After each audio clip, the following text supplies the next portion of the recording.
कृष्ण भगवान की संपूर्ण जीवन गाथा।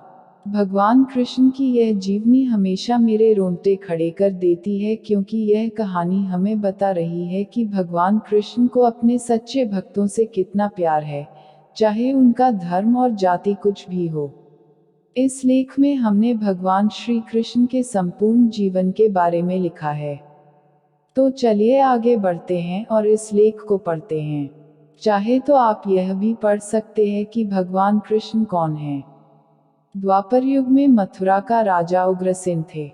उनके पुत्र का नाम कंस था और उनके पुत्री का नाम देवकी थी। कंस का बहन देवकी का विवाह वसुदेव के साथ हुआ था। एक दिन कंस ने आकाशवाणी सुना कि देवकी के 8वें पुत्र द्वारा वह मारा जाएगा। इससे बचने के लिए कंस ने देवकी और वसुदेव को मथुरा के कारागार में डाल दिया और साथ ही अपने पिता को भी कारागार में डालकर स्वयं मथुरा का राजा बन गया। कृष्ण का जन्म भाद्रपद मास में कृष्ण पक्ष में अष्टमी तिथि रोहिणी नक्षत्र के दिन रात्रि के 12 बजे हुआ था। कृष्ण का जन्मदिन जन्माष्टमी के नाम से भारत, नेपाल, रूस सहित विश्वभर के सभी देशों में मनाया जाता है। कृष्ण भगवान का जन्म मथुरा में कंस के कारागार में हुआ था। कृष्ण के पिता का नाम वासुदेव और माता का नाम माता देवकी थी। कृष्ण उनके 8वीं संतान थे। जब भगवान कृष्ण का जन्म हुआ तब कारागृह के द्वार स्वतः ही खुल गए और सभी सिपाही निद्रा में थे। वासुदेव के हाथों में लगी बेड़ियां भी खुल गई। तब वासुदेव अपने पुत्र को लेकर कारागृह से निकल पड़े। गोकुल के निवासी नंद की पत्नी यशोदा को भी संतान का जन्म होने वाला था। वासुदेव अपने पुत्र को यशोदा के पास रखकर उनकी संतान को लेकर मथुरा चले आए। कंस अपनी बहन देवकी के सभी बच्चों को मारने की व्यवस्था करता है। जब कंस इस नवजात शिशु को मारने का प्रयास कर रहा था तब शिशु बालिका हिंदू देवी दुर्गा के रूप में प्रकट होती है तथा उसे चेतावनी देते हुए कि उनकी मृत्यु उसके राज्य में आ गई है। कृष्ण की बचपन की कहानी। कृष्ण भगवान के एक बहन और एक भाई थे। कृष्ण भगवान भाई का नाम बलराम और बहन का नाम सुभद्रा थी। अपने जन्म के कुछ समय बाद ही कंस द्वारा भेजी गई राक्षसी पूतना का वध किया। उसके बाद शकटासुर, तृणावर्त आदि राक्षस का वध किया। बाद में गोकुल छोड़कर नंद गांव आ गए। वहां पर भी उन्होंने कई लीलाएं की, जिसमें गोचारण लीला, गोवर्धन लीला, रास लीला आदि मुख्य है। भगवान कृष्ण ने स्नान करती गोपियों के कपड़े चुराकर उन्हें एक सिख दिया था। राधा व कृष्ण का प्रेम। भगवान कृष्ण ज्यादातर समय अपने प्रिय सखी राधा के साथ बिताना पसंद करता था। उनके साथ खेला, कूदा, रास रचाए। इतना ही नहीं, कृष्ण ने सबसे ज्यादा बंसी राधा के कहने पर बजाई। राधा कृष्ण का प्रेम ऐसा था जिसकी आज भी मिसाल दी जाती है। लेकिन कृष्ण ने राधा से शादी नहीं की। राधा व कृष्ण के वियोग। एक दूसरे से बहुत प्यार करने के बाद भी दोनों की मिलान नहीं हो पाया। राधा व कृष्ण के वियोग के समय राधा की आयु 12 वर्ष एवं कृष्ण की आयु 8 वर्ष थी।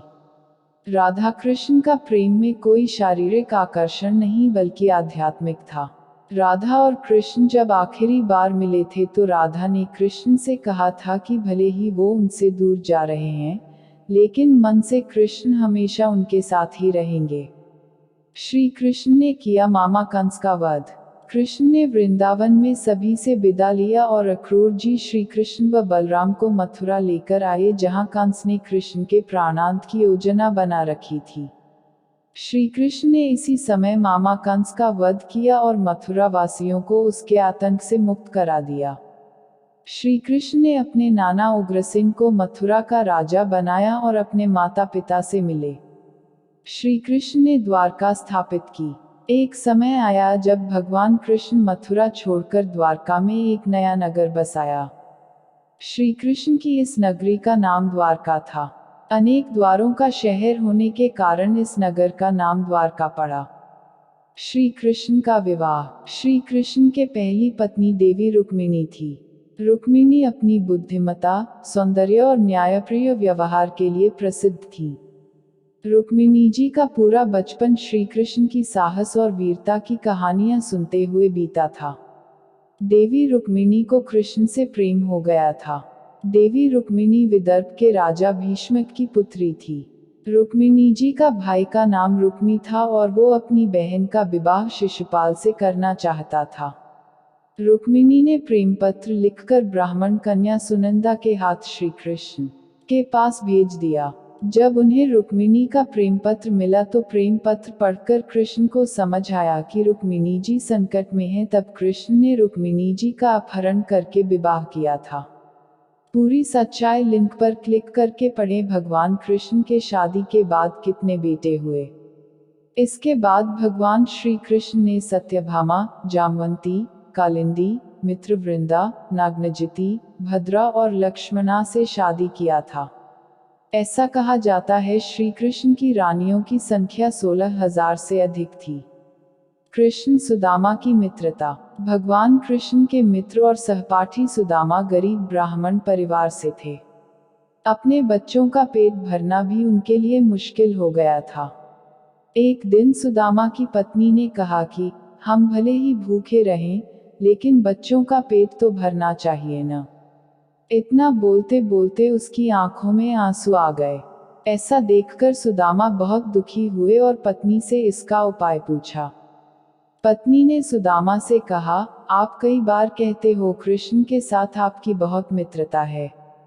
वे तो द्वारका के राजा हैं। आप उनसे मिलने के लिए जाना चाहिए, तो आपकी हालत देखकर बिना मांगे ही कुछ न कुछ मदद कर देंगे।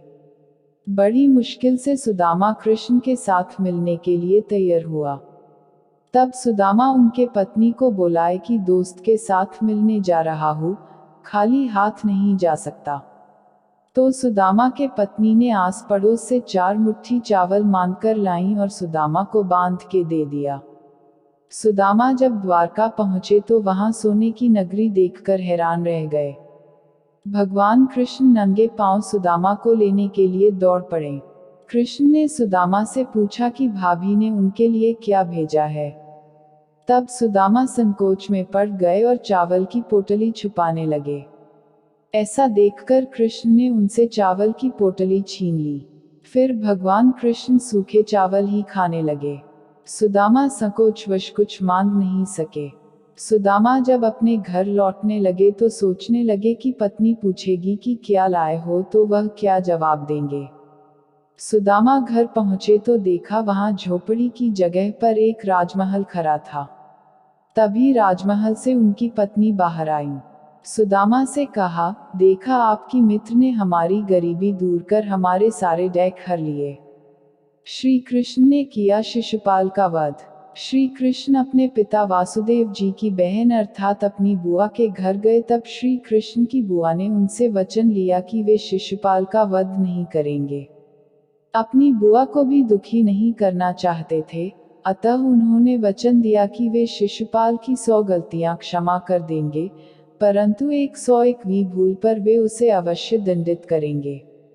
महाभारत काल में राजकुमार युधिष्ठिर के युवा राज्याभिषेक के समय शिशुपाल श्री कृष्ण को अपशब्द कहे जा रहा था, लेकिन अपनी बुआ को दिए वचन के लिए कृष्ण चुप थे। लेकिन शिशुपाल अपमान किए जा रहा था। अपमान करते करते उसे ज्ञात नहीं रहा कि कितने पाप किया और 100 अपशब्द पूरा होने के बाद जब 101 अपशब्द कहा, तब भगवान श्री कृष्ण ने अपने सुदर्शन चक्र का आह्वान किया और इससे शिशुपाल का वध कर दिया। महाभारत युद्ध। महाभारत के युद्ध में भगवान श्री कृष्ण पांडवों के पक्ष में थे। इस महान युद्ध पर श्री कृष्ण अर्जुन के सारथी बने थे। इस युद्ध में पांडव और कौरवों का आमना सामना हुआ था। महाभारत युद्ध 18 दिन तक चला था और अंत में जीत पांडवों की हुई थी। ऐसा कहा जाता है कि महाभारत 3 कृष्ण थे, जानिए पूरा सच।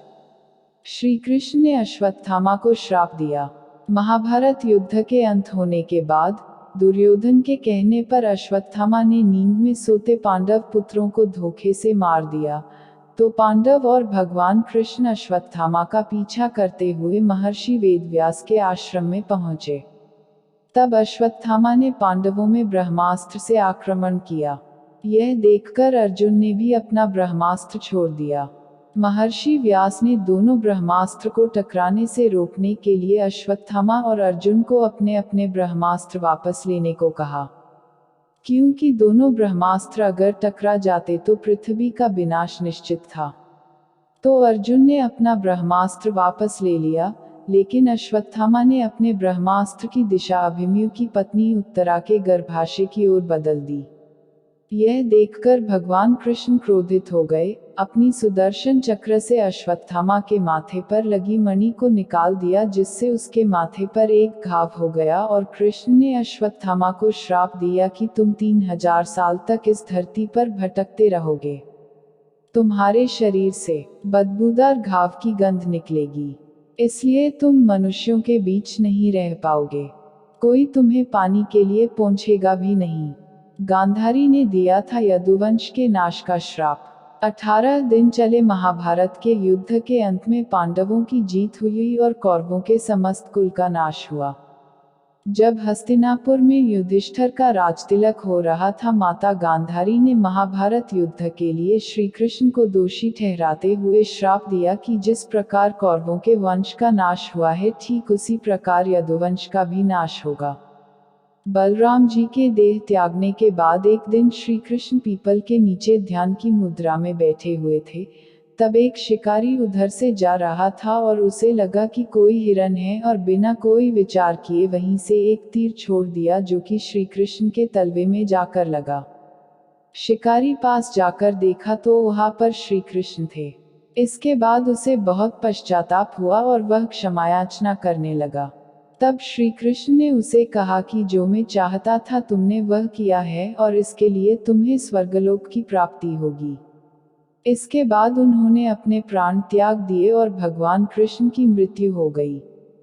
फिर कृष्ण की मृत्यु के बाद अर्जुन ने भगवान कृष्ण का अंतिम संस्कार किया। लेकिन क्या आपको पता है अपना शरीर छोड़ने समय भगवान कृष्ण कितने वर्ष के थे? तो आपको बताना चाहूंगा, देह त्यागने के समय भगवान श्री कृष्ण 125 वर्ष के थे। भगवान कृष्ण के विदा होते ही द्वारका नगरी समुद्र में डूब गई और यादव कुल नष्ट हो गया। जय श्री कृष्ण। राधे राधे।